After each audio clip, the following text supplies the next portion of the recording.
High বন্ধুরা, সবাইকে শুভ দুপুর। দেখো, এটা তোমার চিচিঙ্গা ভাজা করছি, প্রায় হয়ে গেছে। আর এদিকে তোমার সেদিনকে কাঁঠালের বিচি ভেজেছিলাম, ভালো লেগেছিল। আজকে পেঁয়াজ দিয়ে ভেজেছি আর কাঁচা লঙ্কা, শুকনো লঙ্কা ফোড়ন দিয়েছি।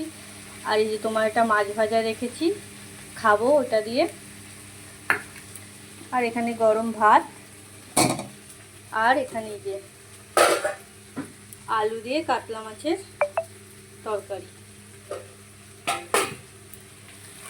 আর এই চিচিঙ্গা ভাজা।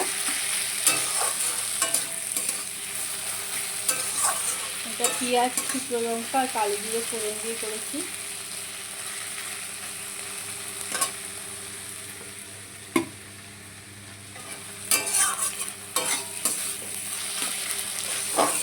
সবাই কি করছো বলো? রান্না তোমাদের হয়ে গেছে? আমার তো এই রান্না হচ্ছে, মানে হয়ে গেছে প্রায়, আর একটু ভাজা হলে নামাবো। সবাই কমেন্ট করে জানিও আজকে রান্না কেমন হয়েছে। শুভ দুপুরের অনেক অনেক শুভেচ্ছা রইল সবাইকে।